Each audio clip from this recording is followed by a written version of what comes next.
أعوذ بالله من الشيطان الرجيم بسم الله الرحمن الرحيم وأقيموا الصلاة وآتوا الزكاة واركعوا مع الراكعين. Kata Allah, waqimus shalah,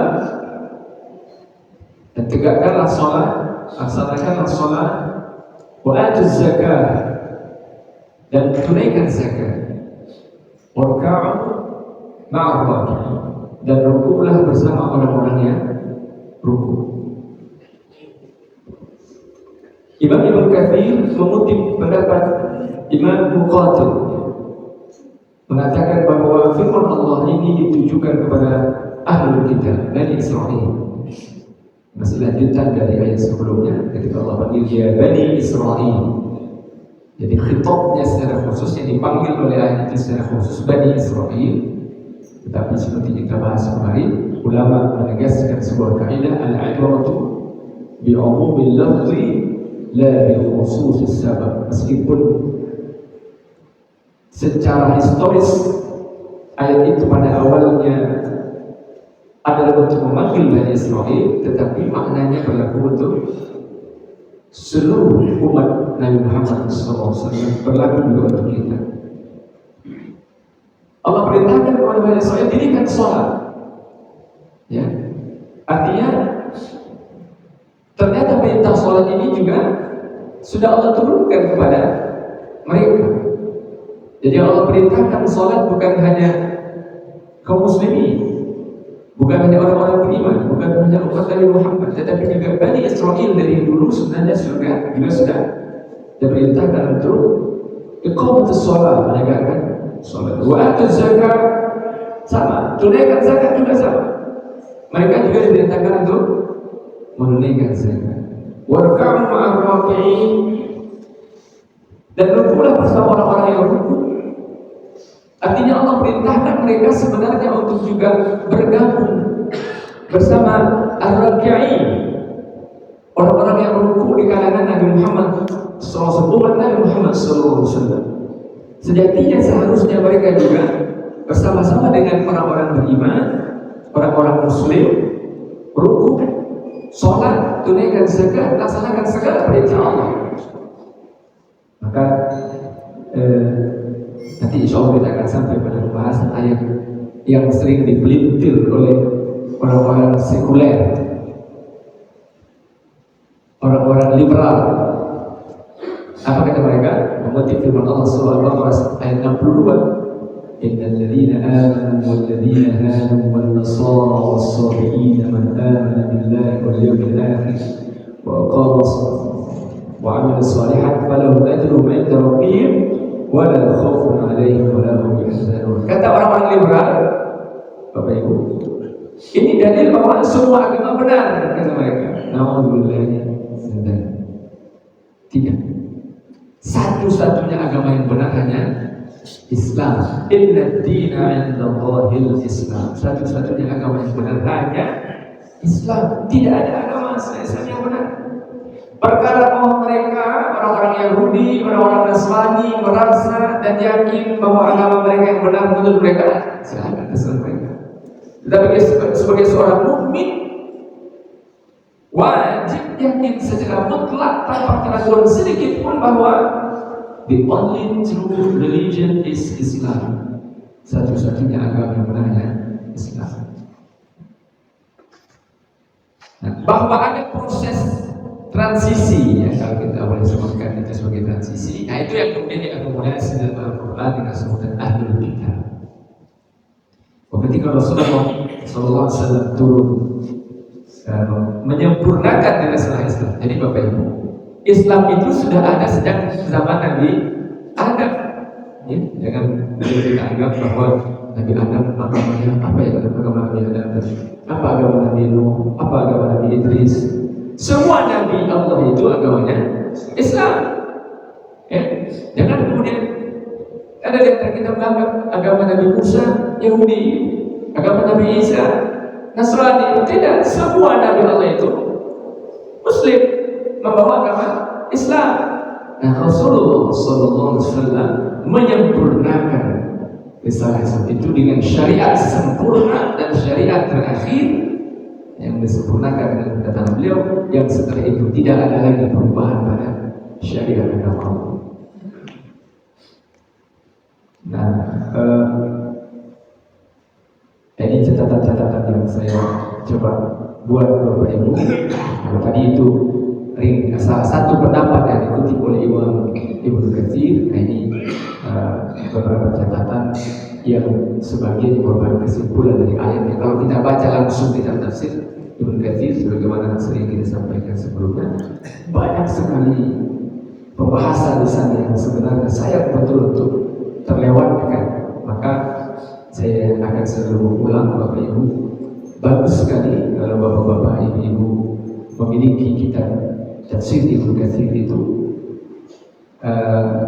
Tapi kalau memang yang mencukupkan dengan versi online juga bisa, karena versi online-nya juga alhamdulillah sudah ada. Nanti ketik saja di Google tafsir Ibnu Katsir online, nah, itu sudah ada, dan itu terjemahan dari tafsir Ibnu Katsir yang berbahasa Arab terjemahkan ke bahasa Indonesia. Meskipun looknya, cita rasanya beda, tetapi insya Allah untuk mendapatkan apa yang ditulis oleh Imam Ibnu Katsir rahimahullah dalam kitab itu relatif juga sudah cukup baik. Cuma kalau bisa baca kitab aslinya langsung yang berbahasa Arab itu tentu lebih nikmat lagi, lebih nikmat lagi. Baik, kita ringkas saja di sini.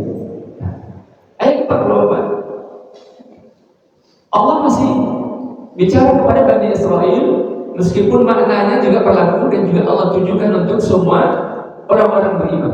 Apa kata Allah? Atamuruna an-nasa bil-birri wa tansawna anfusakum wa antum tatluna al-kitab afala ta'qilun. Atamuruna an-nas bil-birri wa tansawna anfusakum wa antum tatluna al-kitab. Kata Allah, apakah kamu menyuruh manusia untuk melakukan kebaikan? Al-birru itu artinya kebaikan. Di dalam bahasa Arab itu sebagaimana bahasa Indonesia, ya. Kata kebaikan itu banyak kata yang diartikan sebagai kebaikan, meskipun spesifiknya kalau diurai itu ada perbedaan sendiri. Ada al-birru, biasa diartikan sebagai kebaikan. Ada al-khair, ada al-hasan atau al-hasanah, ya, minimal yang populer tiga itu: al-birru, al-khairu, al-hasanah, itu kebaikan. Al-ma'ruf, al-ma'ruf sesuatu yang baik yang dikenal oleh orang, itu al-ma'ruf. Kata Allah, apakah kamu menyuruh manusia untuk melakukan kebaikan? Wa tansawna anfusakum, tapi kamu lupakan dirimu sendiri. Waktu tatluna kita, padahal kamu juga sudah membaca kitab.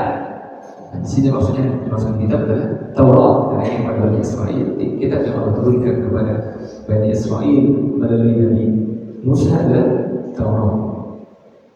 Kamu sudah baca kitab, sudah Allah turunkan kitab melalui Nabi Musa, yaitu Taurat, diajarkan, dibacakan kepada kamu. Sudah tahu isinya, tahu perintah Allah. Kamu suruh orang melakukan kebaikan, tapi kamu lupakan dirimu sendiri. Kata Allah, afala ta'qilun, apakah kamu tidak berpikir?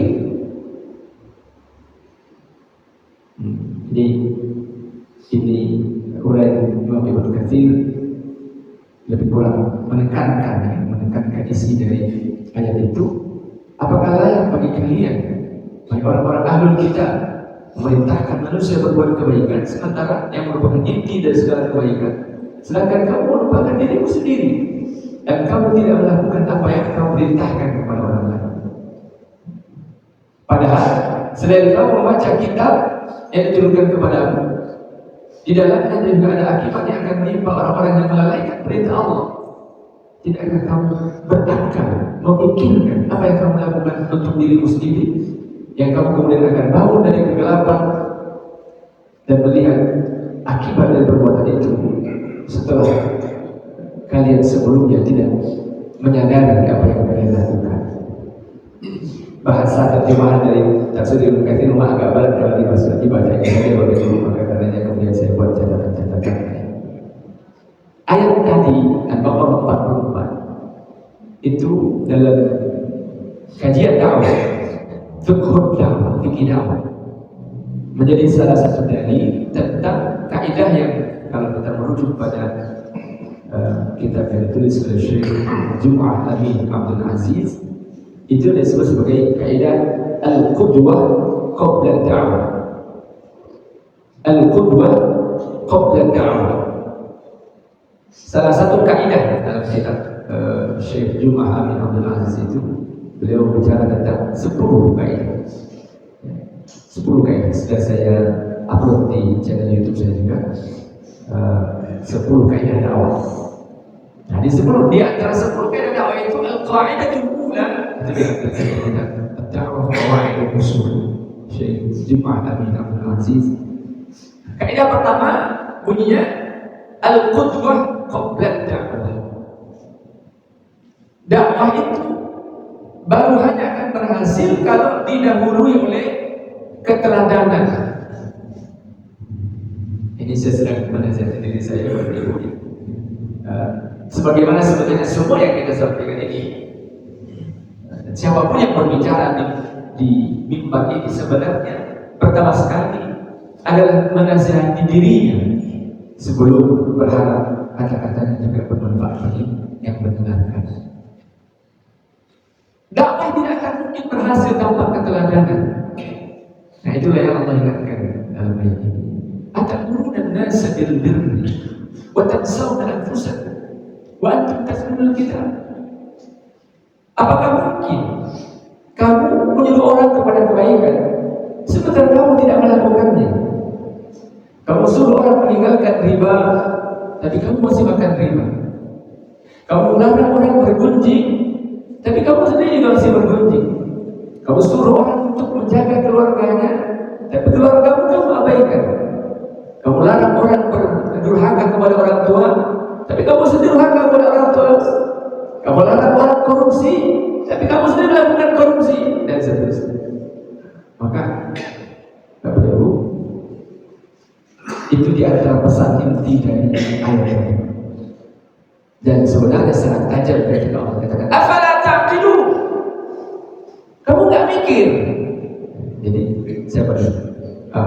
Si calon tong ya, mikir gitu.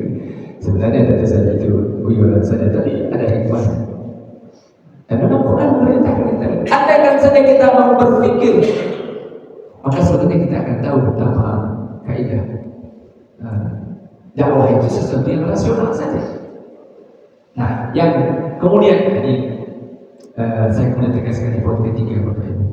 Meskipun demikian, bukan berarti dakwah tidak boleh dilakukan oleh seorang dai yang masih memiliki kekurangan atau kesalahan, karena tidak ada seorang pun manusia yang steril dari kesalahan dan kekurangan.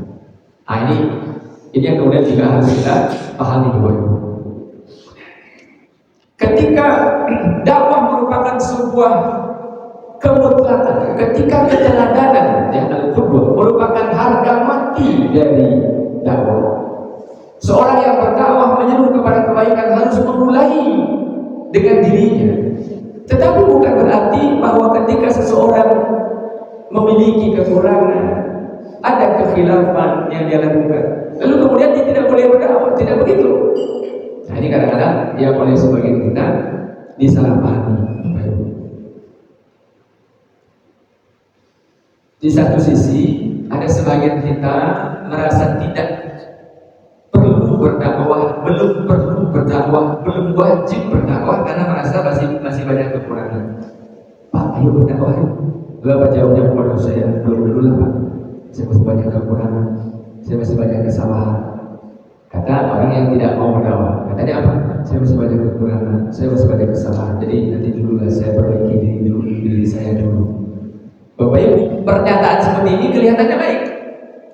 Tapi benarkah pernyataan itu? Tidak benar. Tidak benar. Ya.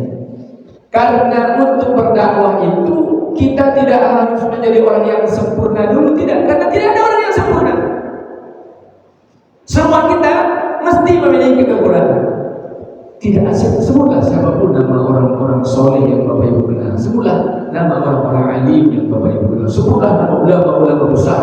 Mereka semua tetaplah manusia yang masuk dalam kaidah yang Allah sebut, yang Rasul sebut dalam hadis, kullu bani adam khata' wa khairul khata'in at-tawwabun. Setiap anak Adam, setiap anak Adam, siapapun mereka, yang jahil termasuk yang alim, yang abid, yang ahli ibadah, apalagi yang al-asi, ahli maksiat. Setiap orang itu khata', tetap adalah orang yang berpotensi melakukan kesalahan, kecil ataupun besar. Tetapi yang terpenting kata Rasul, wa khairul khata'in at-tawwabun. Yang terpenting orang yang memang tabiatnya cenderung salah itu sadar bahwa dia harus segera bertaubat dan selalu memperbaharui taubatnya. Lalu bagaimana dengan dakwah? Dakwah jalan terus. Mengajak orang salat berjamaah, mengajak orang baca Quran, mengajak orang mendidik anak, mengajak orang supaya menjaga istri dan anak-anaknya agar menutup auratnya, menjaga pergaulan dan sebagainya. Tetap jalan terus. Meskipun boleh jadi, misalnya Bapak Ibu ada seorang Ustaz Kiai Buya berkoar-koar di mimbar menyuruh kaum muslimin, ayo kaum muslimin jaga istri anak-anak kita, perempuan kita agar menutup aurat, menjaga pergaulan. Anak gadisnya misalnya ternyata membuka aurat atau bergaul bebas dan sebagainya. Apakah kemudian kalimat yang dia ucapkan menjadi salah? Tidak salah. Dia sudah menyampaikan al-haq, menyampaikan kebenaran. Perkara bahwa istri atau anaknya belum melakukannya, selama dia sebenarnya sudah mengajarkan, mengingatkan, menyampaikan, berdoa kepada Allah, berusaha dan sebagainya, itu ujian bagi. Dan kekurangan bahwa ada istrinya, anggota keluarganya, anaknya yang melakukan maksiat itu tidak boleh menghalanginya dari tetap berdakwah. Itu ujian. Selama sudah mengingatkan ya, kecuali kalau tidak diingatkan, dia sampaikan kepada orang, tapi dia tidak ingatkan, tidak berani mengingatkan pada istrinya sendiri, tidak mengingatkan kepada anaknya sendiri, itu baru salah. Tapi kalau dia sudah ingatkan, ayo istriku, ayo anak-anakku, tutup aurat, jaga pergaulan, ayo jaga sholat, kuatkan akidah, dia sudah sampaikan, ingatkan, sudah berjuang sebenarnya. Tetapi keluarganya ternyata belum mau mengikuti seruannya, maka itu ujian baginya. Nah, di sisi lain Bapak Ibu yang dimuliakan Allah, kita sering kemudian ketika mendapatkan seruan kebaikan cenderung untuk terlebih dahulu melihat siapa yang bicara sebelum memperhatikan apa yang dibicarakan. Nah, ini problem kita. Sebelum kita lanjutkan Bapak Ibu, saya mengisi dulu. Boleh ya? Ini jam yang benar, yang mana nih? Yang apa yang? Soalnya yang itu ya.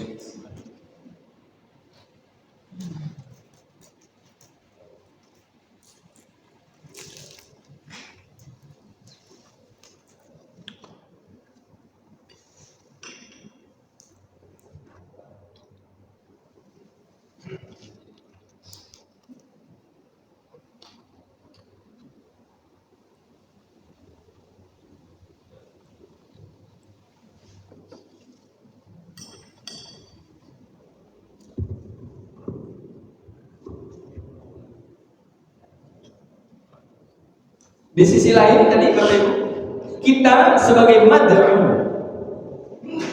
itu artinya objek dakwah.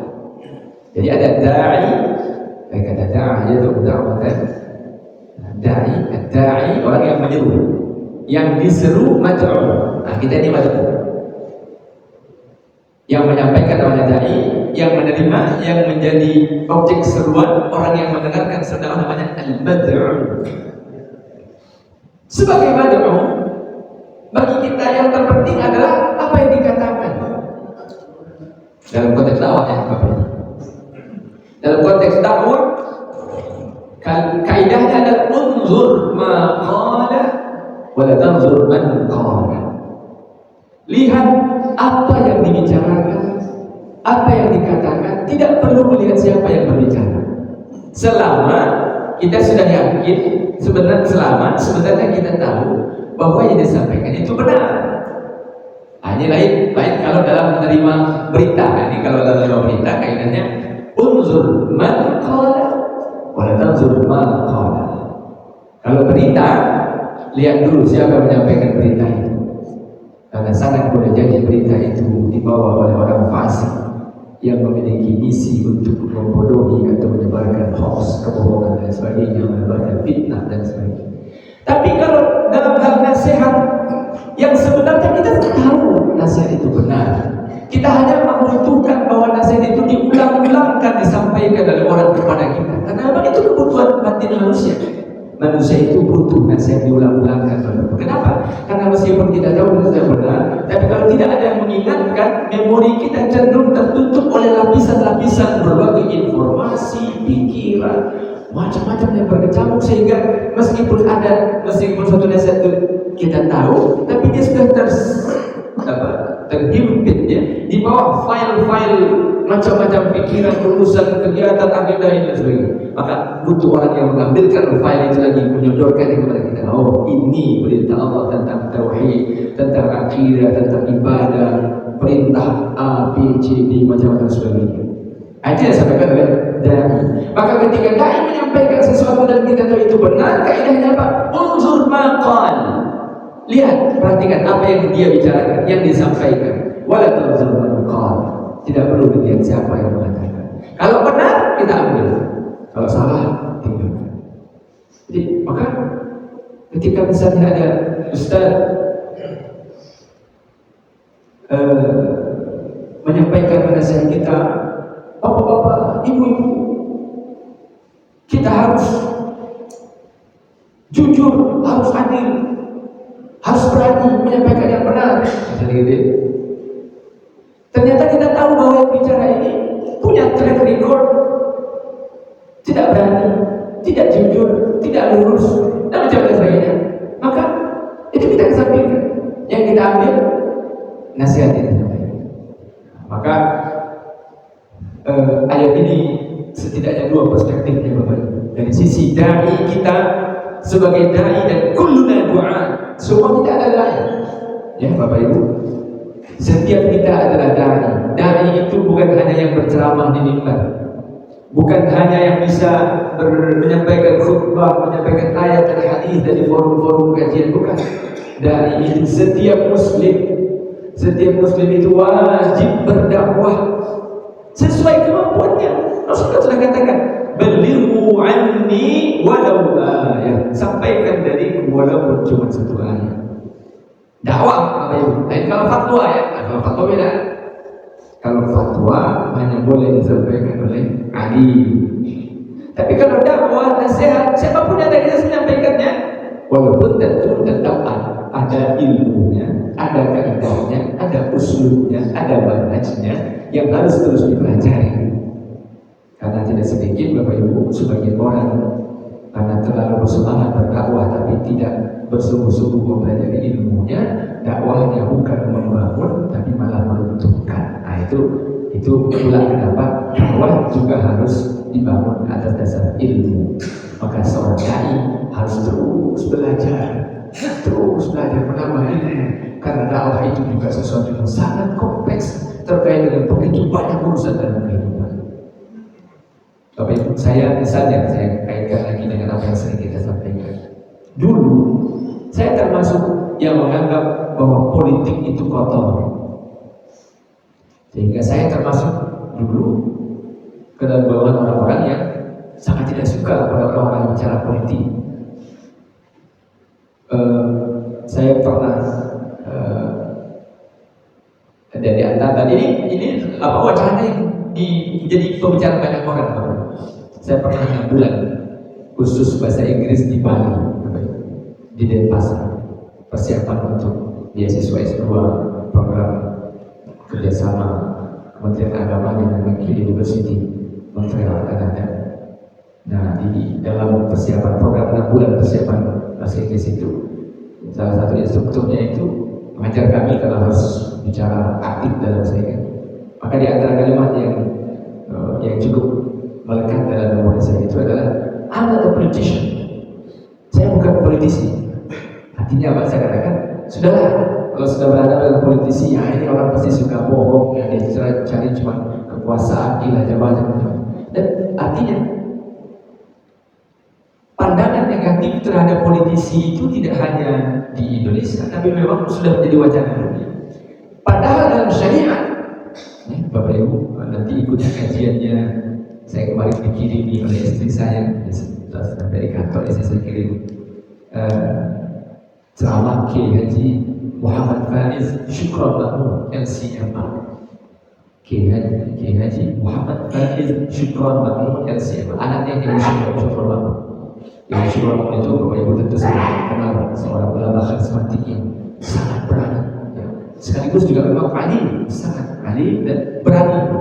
Ternyata alhamdulillah menurut semangat sang ayah kepada anak. Saya ikuti kajian, wah subhanallah, bagus kan. Tadi ikuti tentang pemilu 2024 sebelum memilih dengarkan dulu kajian ini, ceramahnya Kiai Haji Muhammad Faiz Syukron LCMA.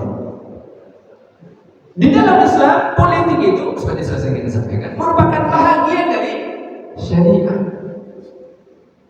Jadi kalau kemudian kita menganggap bahwa politik itu kotor, maka dia akan diisi hanya oleh orang-orang kotor juga. Padahal seharusnya politik itu dikendalikan dan dikuasai oleh orang-orang saleh. Nah dulu sebelum saya punya ilmu tentang itu, saya berasa apa ini demokrasi. Sampai sekarang pun juga kadang-kadang masih terngiang-ngiang Bapak Ibu. Melihat baliho di mana-mana, saya mikir berapa besarnya biaya untuk cetak baliho di sini. Nanti ada apa? Saya lihat di berita kemarin, belum saya cek apakah betul, tapi tampaknya pada untuk putaran kedua saja nanti pilpres bulan apa ya? Bulan Juni mungkin ya. Itu biaya yang dibutuhkan 17 triliun. Dalam kajian ilmu politik Bapak Ibu, itu yang disebut pemilu ini disebut sebagai demokrasi prosedural. Ada demokrasi substansial, ada demokrasi prosedural. Dua-duanya sama-sama penting. Dan ini harga yang harus dibayar. Harga yang memang harus dibayar untuk semua perjuangan Bapak. Maka saya sedang betul ada bapak-bapak yang ibu-ibu yang di sini mungkin jadi caleg itu. Mudah-mudahan dia diluruskan bahwa memang kalau maju jadi caleg itu betul-betul untuk berdakwah. Dan politik itu memang sejatinya sebenarnya bagi orang-orang soleh adalah wasilatun min wasail dakwah, adalah sarana berdakwah. Nah, di sisi lain ada orang yang memang berjuang terus untuk menggerus pemahaman umat seakan-akan politik itu sesuatu yang kotor, hanya kepentingan macam-macam. Termasuk tuh ada gium apa? Tidak ada sahabat abadi dalam politik, yang ada adalah kepentingan. Betul, kepentingan dakwah, kepentingan memperjuangkan umat. Kalau satu masa kita berkumpul dengan orang-orang tertentu sama-sama ingin memperjuangkan umat, kita berkumpul bersama-sama. Tapi kalau berlalu waktu dia keluar dari keinginan itu, dia cari teman-teman lain yang tidak lagi sevisi untuk menjaga umat, dia selesai sudah. Karena kita istiqomah dengan memperjuangkan umat, memperjuangkan dakwah, memperjuangkan Islam. Maka betul kepentingan. Kepentingan apa? Kepentingan untuk memperjuangkan syariat Islam. Kepentingan untuk memperjuangkan umat, dakwah di tempat di mana aturan itu dibuat, DPR. Jadi ini ilmu nih Bapak Ibu ya. Mohon maaf bukan berarti saya mengajari, tapi ini ilmu yang diajarkan oleh ulama yang oleh sebagian kita mungkin belum dipahami dan butuh perjuangan untuk meyakinkan itu. Ada sebagian kawan-kawan kita yang sampai hari ini belum kunjung mengerti betapa pentingnya urusan ini bagi umat, sehingga masih saja mereka gagah mengatakan demokrasi itu haram, pemilu itu haram, macam-macam. Akibatnya apa? Umat tidak ambil alih, kemudian akhirnya apa? Kita dimanfaatkan, akhirnya apa? Kita kalah. Saya tidak tahu bagaimana tuh kawan-kawan kita itu mempertanggungjawabkan ketika umat ini kalah. Kata mereka sedang berdakwah, tapi kita kemudian menderita kekalahan itu akibat mereka yang katanya berdakwah, tapi sebenarnya sedang melemahkan umat dari dalam umat sendiri. Tapi Bapak Ibu, ini realita. Ini memang tugas kita. Kita tidak bisa juga memang memaksakan orang harus berdakwah dengan kita. Maka karenanya tugas kita adalah melakukan yang terbaik. Allah berfirman, Tabarakalladzi biyadihil mulk wa ala kulli syai'in qadir alladzi khalaqal mauta wal hayata liyabluwakum ayyukum ahsanu amala. Tugas kita hanya mempersembahkan ahsanu amala, amal terbaik kita. Perkara kita melihat hasilnya itu tidak, itu urusan lain. Bahkan mungkin boleh jadi baru anak cucu kita melihatnya, tidak ada masalah. Yang penting selama kita masih bisa melakukan yang terbaik yang kita bisa, itu kita lakukan di posisi kita masing-masing. Maka Bapak Ibu, sekali lagi tadi kembali ke contoh dulu, saya meyakini teman-teman, saudara-saudara, kawan-kawan Bapak Ibu yang hari ini menjadi calon dan niatnya adalah untuk berdakwah, maka setiap baliho-baliho yang dibuat, setiap stiker yang ditempel, insya Allah menjadi saksi nanti di akhirat bahwa dia sedang ingin memperjuangkan kebenaran dari lembaga bernama DPR RI, DPRD Provinsi, DPRD Kabupaten Kota dan sebagainya. Dan kalau ada di antara Bapak Ibu yang juga mau nyumbang, kita nggak maju dari calon karena kita nggak potensial, kita nggak terkenal, kita nggak berani, kita nggak punya nyanyi, kan tidak semua kita punya itu, nggak punya nyanyi, nggak punya pengalaman, nggak berani dan sebagainya. Tapi ada teman kita, dia potensial, dia orang baik, dia orang soleh, dia berkumpul bersama orang soleh pula. Saya sering katakan Bapak Ibu, salah satu ilmu yang juga sangat penting dalam masalah politik Islam ini adalah bahwa tidak cukup sekedar menjadi orang soleh dalam politik, tapi juga harus berkumpul bersama orang-orang soleh. Kalau hanya satu orang itu soleh, tapi dia kumpul dengan kelompok orang jahat, dia hanya akan diwarnai maka jadi alat. Tapi kalau dia soleh, dia ingin memperjuangkan kesolehan, maka dia juga berkumpul bersama orang soleh dalam perjuangan itu.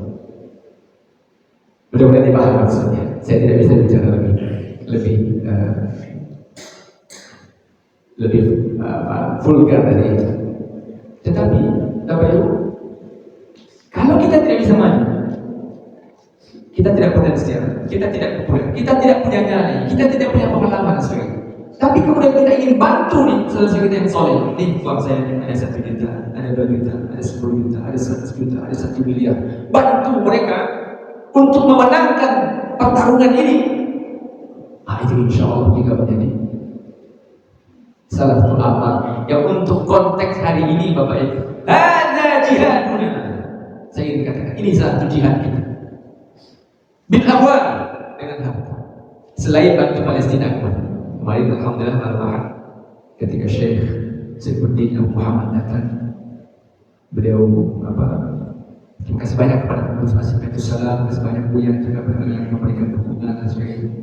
Alhamdulillah itu yang bisa kita lakukan Bapak Ibu untuk saudara kita di Palestina, sambil insya Allah mudah-mudahan kalau kemudian umat ini bisa memenangkan pemilu 2024, mudah-mudahan seperti yang saya sampaikan kemarin di Muhajirin, bukan hanya 1.000, 2.000, 10.000, 100.000 yang bisa kita sumbangkan, itu yang kita bisa maksudnya kita bisa transfer, itu bukan yang itu. Mudah-mudahan juga melalui tangan kebijakan. Kan ada undang-undang nomor sekian tahun sekian nanti tentang implementasi tujuan berbangsa bernegara, yaitu menghapuskan penjajahan dan seterusnya, bahwa ada sekian persen dari anggaran negeri ini dipastikan disalurkan untuk membebaskan negeri yang masih dijajah. Tapi itu maksudnya dari sana. Kapan itu terjadi? Ketika sebagian besar orang yang duduk di parlemen adalah orang soleh dan ahli. Tapi hari ini berapa persen? Allah soleh. Saya belum tahu berapa persen orang soleh. Sudah ada, tapi masih qalil, masih sedikit, masih minoritas. Kalau masih minoritas, belum bisa menentukan. Tapi sudah pasti punya pengaruh, tapi belum menentukan. Kapan akan bisa menentukan? Kalau sudah mayoritas.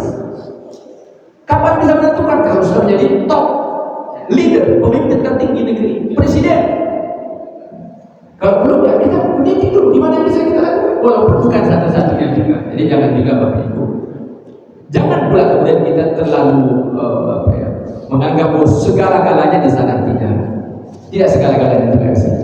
Kita pun juga insya Allah, kita di rakyat kecil nih yang tidak punya jabatan apa-apa, orang mungkin juga tidak. Setiap kita juga bisa punya kontribusi. Jadi Bapak Ibu, meskipun kita sering sampaikan tentang masalah dakwah politik, jihad politik dan lain sebagainya, tapi yang kita ini juga insya Allah tetap bisa berbuat. Saya senang kemarin dengan ada sebuah berita di Tasikmalaya, Bapak Ibu, akan diadakan sebuah konser, akan menghadirkan grup-grup band nasional dan sebagainya. Di hari H batal. Kenapa? Karena ditekan oleh Rasulullah SAW. Gak boleh ada acara pertunjukan seperti ini. Batal alhamdulillah. Tapi Tapi namanya para pendukung maksiat pasti mereka marah sekali kan? Ya, memang wajar mereka marah, tidak apa-apa. Tapi alhamdulillah artinya apa? Ternyata selama masyarakat ini istiqomah juga untuk terus memainkan perannya, kita bisa melawan kebatilan walaupun ya sesuai dengan porsi kita. Alhamdulillah. Kemudian ada juga kembali berita. Ternyata berdasarkan sebuah riset lembaga internasional, Pew Research kalau tidak salah, apa namanya nanti bisa kita cek. 64% umat dan warga, 64% warga negara Indonesia itu ingin Islam dijadikan sebagai dasar negara, dasar syariah. Dan ini kemudian sangat memprihatinkan para pejuang-pejuang liberal. Wah, bahaya. 64% sudah mayoritas umat Islam di Indonesia ingin agar Islam menjadi rujukan dalam peraturan perundang-undangan. Itu hasil siapa itu? Hasil perjuangan Bapak Ibu. Hasil perjuangan kita semua insya Allah. Hasil perjuangan para guru kita, para ulama, para buya, para ustaz, para dai yang terus menyampaikan dakwah yang dengan itu pelan-pelan terbentuk kesadaran pemahaman. Akhirnya muncul ketika disurvei itu disurvei untuk Asia sebenarnya, Asia Tenggara, Asia Tenggara. 13.000 respondennya, ya untuk Indonesia entah berapa, tapi lihat angkanya 64% dari responden penelitian itu menunjukkan bahwa mereka ingin Islam menjadi rujukan peraturan perundang-undangan. Itu hasil dakwah. Artinya selama kita mau berjuang, insya Allah hasil itu Allah akan perlihatkan. Tapi kalaupun mungkin belum kita lihat hasilnya, kita tidak akan pernah boleh berhenti berjuang. Ya, karena perjuangan ini tidak harus langsung kita lihat hasilnya dari mata kepala kita sendiri. Itulah yang dicontohkan oleh Nabi Nuh alaihissalam. Nabi Nuh alaihissalam, berapa usia beliau? 950 tahun. Ada sebagian ulama mengatakan dari usia 950 tahun itu beliau mulai berdakwah di umur 400. Berarti 550 tahun berdakwah.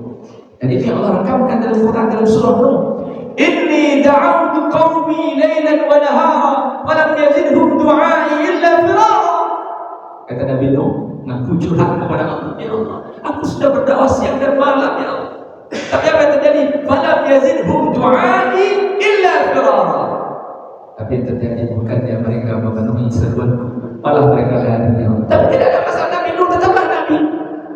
Beliau tetaplah ulul azmi minar rasul, salah satu di antara 5 nabi ulul azmi. Nah, maka Bapak Ibu yang terpenting kita terus berjuang.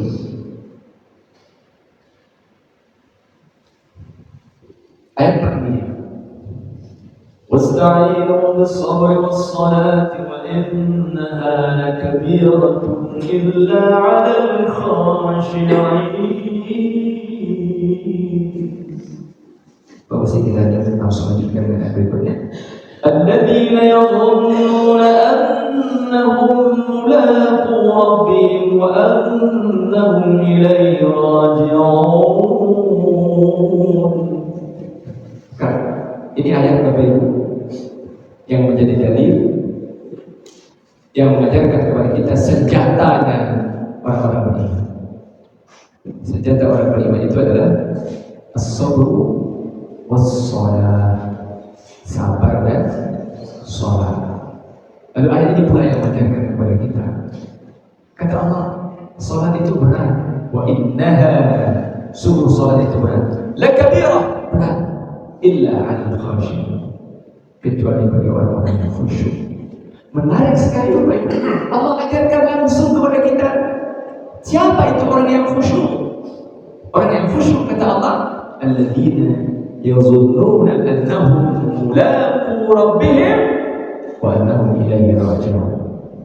Orang yang khusyuk itu adalah orang yang yazunnun. Imam Ibnu Katsir jelaskan, beliau mengutip pendapat Imam At-Tabari kalau tidak salah, saya mengutip dari sini. Oh tidak di sini, tidak sempat saya kutip karena memang panjang pembahasannya. Bapak Ibu, bahwa meskipun Allah menggunakan kata yazunnu, dari kata zanna yazunnu zanna yang biasa diartikan berprasangka, tetapi ulama mengatakan di situ maknanya zanna yazunnu itu bukan berprasangka, bukan. tapi yakin, maka terjemahnya yakin. Alladzina yadhunnun ay alladzina yuqinun, yaitu orang-orang yang yakin bahwa mereka pasti akan bertemu dengan Rabbih, bertemu dengan Allah, wa annahum ilaihi raji'un, dan mereka yakin bahwa mereka pasti akan kembali kepada Allah. Itu orang-orang yang khusyuk. Jadi Bapak Ibu, ini sekali lagi saya menasihati diri saya. Kalau selama ini kita belum mendapatkan khusyuk, maka problemnya sebenarnya boleh jadi ada sesuatu yang masih, kalau bahasa orang bilang, sumbiang. Masih sumbiang keyakinan kita terhadap pertemuan dengan Allah. Tidak boleh kepada Allah atau tidak. Kita nanti ketemu Allah atau tidak. Kita akhirat itu ada, jangan-jangan tidak ada. Karena ragu, karena tidak yakin, maka dia tidak memberi sibuk terhadap mindset, cara pikir, keyakinan. Lalu gimana? Ya, tidak ada yang memiliki khusyuk. Karena orang yang khusyuk itu, kata Allah, salah satu sumber energi sehingga mereka betul-betul menikmati salatnya adalah karena mereka yakin akan bertemu dengan Allah. Tapi kalau kita tidak yakin bertemu dengan Allah, yang kita yakin adalah pentingnya kenikmatan dunia, yang ada dalam pikiran kita hanyalah uang, bisnis, sawit, dan seterusnya. Itu yang mewarnai pikiran terus. Tentulah susah masuk energi khusyuk dalam diri kita. Dan kalau yang berseliweran di pikiran kita adalah Allah,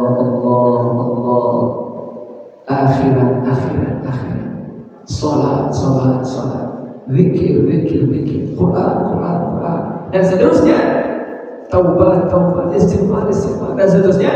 Insyaallah hati orang-orang yang terbiasa dengan keyakinan itu dilembutkan oleh Allah untuk kemudian gampang mendapatkan kekhusyukan. Selain problem lain, ini satu hal. Selain orang yang hari-harinya perutnya masuk ke dalam perutnya harta haram, harta syubhat, itu pasti juga ada sulit. Orang-orang yang seperti khatib Jumat kemarin, subhanallah, itu bagus sekali khutbah khatib kita saya kemarin. Orang yang durhaka kepada orang tua, durhaka kepada ayahnya, durhaka kepada ibunya, zalim kepada istrinya, zalim kepada anak-anaknya, pasti mereka tidak akan bisa mendapatkan khusyuk dan seterusnya. Jadi mudah-mudahan Bapak Ibu, pesan-pesan yang bisa kita ambil dari beberapa ayat ini bisa menjadi renungan bagi kita bersama-sama, wabil khusus bagi saya pribadi, untuk terus berikhtiar meningkatkan kualitas keimanan dan amal kita. Saya mohon maaf yang sebesar-besarnya atas segala kesalahan dan kekurangan. Terima kasih banyak atas perhatian Allah dan ibu. Kita tutup dengan doa kafaratul majlis. Subhanakallahumma wa bihamdika, asyhadu an la ilaha illa anta, astaghfiruka wa atubu ilaik. Wassalamualaikum warahmatullahi wabarakatuh.